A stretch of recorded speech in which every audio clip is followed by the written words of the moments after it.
Russia Ukraine যুদ্ধ বন্ধের জন্য ২৮টি পয়েন্টের একটি যুদ্ধবিরতি প্রস্তাব গতকাল ফাঁস হয়েছে। যুক্তরাষ্ট্রের প্রেসিডেন্ট ডোনাল্ড ট্রাম্প দাবি করেছেন এই প্রস্তাবটি আগেই ইউক্রেনের প্রেসিডেন্ট ভ্লাদিমির জেলেনস্কিকে পাঠানো হয়েছিল। ট্রাম্প জানিয়েছেন জেলেনস্কিকে ২৭ নভেম্বরের মধ্যে এই পরিকল্পনায় সম্মতি জানাতে হবে। তিনি আরও সতর্ক করেছেন, যদি এই সময়সীমার মধ্যে জেলেনস্কি প্রস্তাবে ইতিবাচক প্রতিক্রিয়া না দেন তাহলে যুক্তরাষ্ট্র যুদ্ধ থেকে সরে যাবে এবং ইউক্রেনের প্রতি সমস্ত সমর্থন ও সহায়তা বন্ধ হয়ে যাবে। শুক্রবার ফক্স নিউজ রেডিওকে দেওয়া এক সাক্ষাৎকারে ট্রাম্প বলেন, আমি বিভিন্ন ইস্যুতে পূর্বেও সময়সীমা বেঁধে দিয়েছি।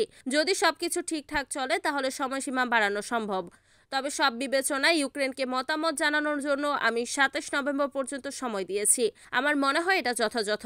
হোয়াইট হাউসে সাংবাদিকদের সঙ্গে আলাপের সময় ট্রাম্প আরও বলেন, প্রস্তাবে এমন কিছু পয়েন্ট রয়েছে যেগুলোতে অতীতে জেলেনস্কি সায় দেননি। এখন তাকে এই পরিকল্পনা পছন্দ করতে হবে। যদি পছন্দ না করেন তবে যুক্তরাষ্ট্র এই বিষয়ে আর থাকবে না, তারা যুদ্ধ চালিয়ে যেতে পারে। ট্রাম্প স্মরণ করান, গত ফেব্রুয়ারিতে হোয়াইট হাউসে জেলেনস্কির সঙ্গে প্রথমবার মুখোমুখি বৈঠক হয়। সেই বৈঠকের শেষ ছিল প্রীতিকর নয়। তিনি বলেন, ওভাল অফিসে আমি তাকে বলেছিলাম আপনার হাতে কোনো কার্ড নেই।